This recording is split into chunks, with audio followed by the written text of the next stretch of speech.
Assalamualaikum warahmatullahi wabarakatuh.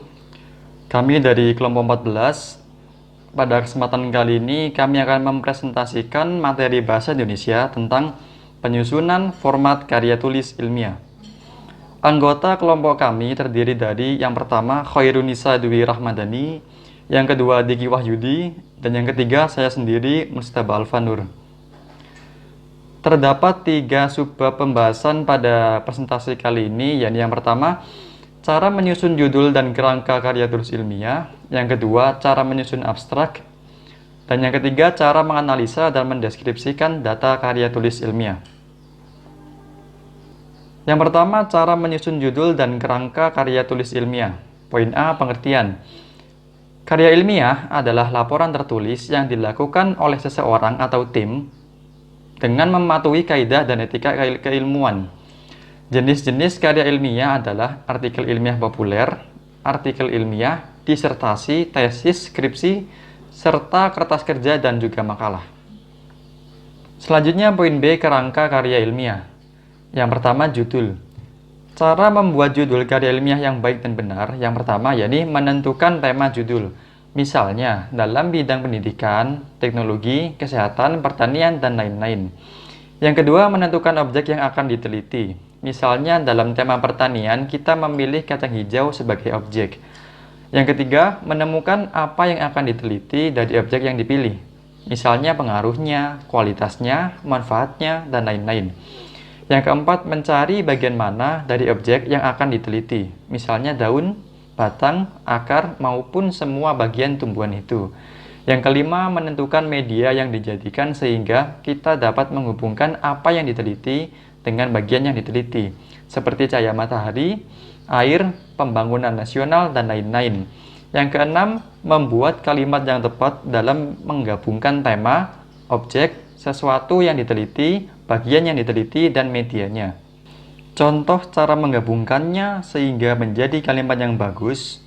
Pada tema pertanian, objeknya kacang hijau, apa yang diteliti ini adalah pengaruhnya, bagian yang diteliti yakni seluruh bagian tanaman, dan medianya adalah cahaya matahari. Maka penggabungan judulnya menjadi pengaruh cahaya matahari terhadap pertumbuhan tanaman kacang hijau. Hal yang perlu kita perhatikan di sini adalah penulisan judul karya ilmiah menggunakan huruf kapital di setiap awal kata, kecuali kata penghubung dan kata depan. Selanjutnya akan dilanjutkan oleh rekan kelompok saya. Saya akan melanjutkan presentasi dari teman saya. Yang pertama adalah abstrak. Abstrak merupakan sebuah intisari ringkas mengenai isi karya tulis ilmiah seperti skripsi, tesis, disertasi, atau laporan jurnal hasil penelitian. Karya tulis ini merupakan salah satu hal yang pertama pada sebuah karya tulis ilmiah. Cara untuk menulis abstrak, yaitu pertama, latar belakang. Yang kedua, metode. Yang ketiga, hasil penelitian. Yang keempat, kesimpulan. Dan yang kelima, yaitu memberikan kata kunci di akhir paragraf. Selanjutnya ada kata pengantar. Kata pengantar adalah halaman atau bagian pada sebuah karya tulis ilmiah yang berisikan ucapan rasa syukur atau rasa terima kasih penulis. Struktur kata pengantar terbagi menjadi 3 bagian, yaitu pembukaan, isi, dan penutup. Masing-masing bagian memiliki fungsi dan ciri tersendiri. Yang pertama, pembuka. Pada bagian ini berisikan ucapan rasa syukur penulis atau tim penyusun atas terselesainya makalah yang dituliskan. Yang selanjutnya ada isi. Bagian isi ini berisikan sedikit gambaran mengenai isi dari makalah tersebut. Yang terakhir ada penutup. Bagian penutup berisikan permohonan maaf dan harapan penulis atas penyusunan dari makalah yang telah dibuat. Daftar isi. Daftar isi menjadi salah satu bagian penting pada penulisan buku atau karya tulis lainnya. Ada atau tidaknya daftar isi dalam suatu karya tulis akan membuat perbedaan yang sangat signifikan. Daftar isi digunakan sebagai salah satu cara untuk menemukan halaman yang ditujukan pada suatu materi tertentu. Tanpa disertai dengan daftar isi, maka pembaca tidak akan mengetahui mana yang akan menjadi bahasan dan pada halaman berapa yang sedang mereka butuhkan. Daftar isi yang dicetak merupakan nomor halaman tempat masing-masing bagian dimulai. Pendahuluan. Pendahuluan terdiri dari latar belakang, rumusan masalah, dan tujuan. Latar belakang bertujuan menjelaskan tujuan dari penelitian. Data tentang penelitian yang pernah dilakukan sebelumnya disampaikan secara terarah dan tidak terkesan berlebihan. Hal yang tidak berkaitan langsung harus dihindari. Yang kedua, yaitu rumusan masalah. Rumusan masalah merupakan upaya untuk menyatakan secara tersurat pernyataan-pernyataan yang hendak dicarikan jawabannya. Perumusan masalah merupakan pernyataan yang lengkap dan rinci mengenai ruang lingkup masalah yang akan diteliti berdasarkan identifikasi dan pembatasan masalah. Yang ketiga yaitu tujuan. Tujuan merupakan sasaran yang ingin dicapai dalam penelitian. Isi dan rumusan tujuan penelitian mengacu pada isi dan rumusan masalah penelitian. Kajian teori terdiri dari landasan teori dan metodologi penelitian. Landasan teori atau kerangka teoritik dalam proposal penelitian merupakan miniatur dan landasan teori yang biasanya diuraikan dalam bab 2. Meskipun sebagai miniatur, tetapi dalam menyusun landasan teori harus dapat mewakili dari variabel yang digunakan. Dengan demikian, dapat ditemukan ketersambungan antara latar belakang, landasan teori, dan pembahasan dalam penelitian yang dilakukan. Selanjutnya, metodologi penelitian dapat dilakukan dengan berbagai cara. Yang pertama yaitu dengan kuantitatif.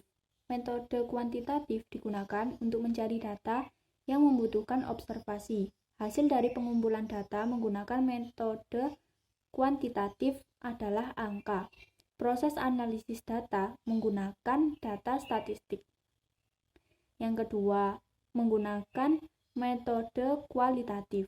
Metode kualitatif adalah kebalikan dari metode kuantitatif. Hasil dari metode ini adalah data yang sifatnya narasi dan bukan angka. Yang ketiga, menggunakan metode penelitian eksperimen atau percobaan.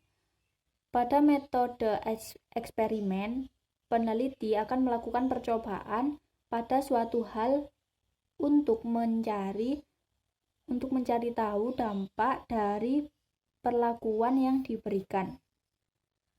Yang keempat, yaitu metode penelitian deskriptif. Penelitian deskriptif dilakukan dengan membuat gambaran keadaan suatu subjek atau objek yang rinci. Yang kelima, menggunakan metode survei. Metode survei dilakukan dengan cara terjun langsung ke lapangan untuk mencari data yang sudah ditetapkan. Yang terakhir, menggunakan metode angket atau kuesioner.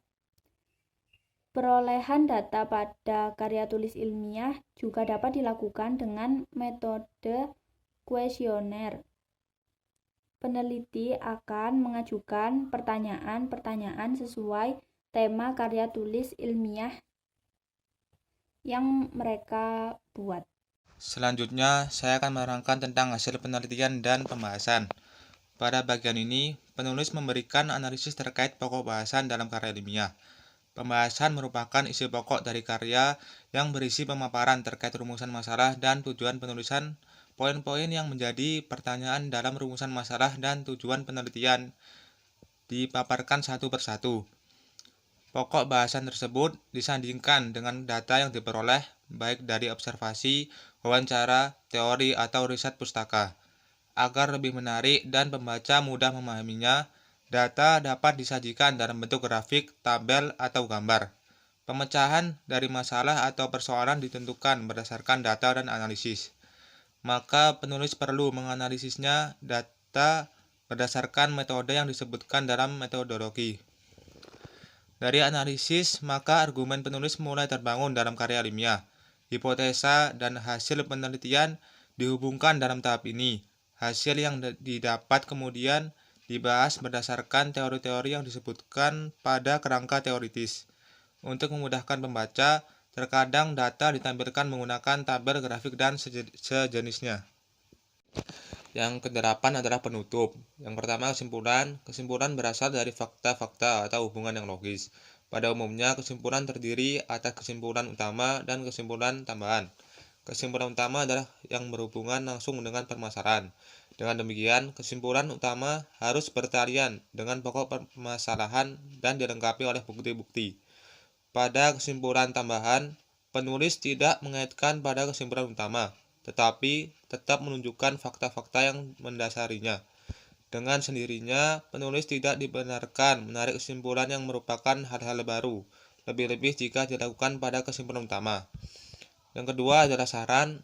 Saran merupakan bagian penutup dalam karya ilmiah. Penulisan saran dalam karya tulis haruslah memberikan harapan kepada pembaca dengan bentuk kata-kata yang menarik seperti penggunaan oleh karena itulah atau penggunaan kata harapannya dari penulisan ini dan lain sebagainya. Yang kesembilan adalah daftar pustaka. Daftar pustaka merupakan daftar yang berisi semua buku atau tulisan ilmiah yang menjadi rujukan dalam melakukan penelitian.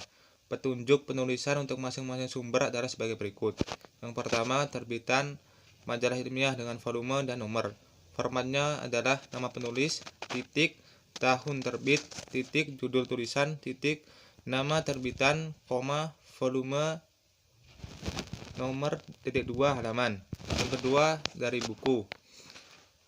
Dengan satu penulis, formatnya adalah nama penulis, titik, tahun terbit, titik, judul buku, titik, kota terbit, titik 2 penerbit. Yang ketiga adalah dari buku, tetapi ada 2-3 penulis. Formatnya adalah nama penulis, ke-1, kedua, dan ketiga, titik, tahun terbit, titik, judul buku, titik, kota terbit, titik 2 penerbit. Berikutnya adalah dari tulisan bersumber dari internet tanpa nama penulis. Formatnya adalah judul tulisan, titik, tahun terbit, titik, dalam kurung, alamat web lengkap, koma, diakses, titik 2, tanggal akses, tutup kurung, titik. Yang kelima, tulisan bersumber dari internet terdapat nama penulis. Formatnya adalah nama penulis, titik, tahun terbit, dalam kurung diunggah, tutup kurung, titik, judul tulisan, titik, dalam kurung, alamat web lengkap, koma, diakses, titik 2, tanggal akses, dalam kurung. Yang terakhir dari undang-undang dan peraturan lainnya. Formatnya seperti Undang-Undang Nomor 11 Tahun 2010 tentang Cagar Budaya. Kesimpulan, karya tulis ilmiah adalah laporan tertulis yang dilakukan oleh seseorang atau tim dengan mematuhi kaidah dan etika keilmuan. Kerangka karya tulis ilmiah terdiri dari judul, abstrak, kata pengantar, daftar isi, pendahuluan, kajian teori, hasil penelitian, pembahasan, penutup, dan daftar pustaka. Pada karya tulis ilmiah terdapat metode khusus yang digunakan untuk mengumpulkan dan menganalisis data, antara lain metode penelitian kualitatif, deskriptif, eksperimen, survei, dan kuesioner. Setiap bagian kerangka yang ditulis harus sesuai dengan kaidah penyusunan dan penulisan yang telah ditetapkan. Sekian presentasi dari kelompok kami. Apabila ada salah kata, mohon maaf. Wassalamualaikum warahmatullahi wabarakatuh.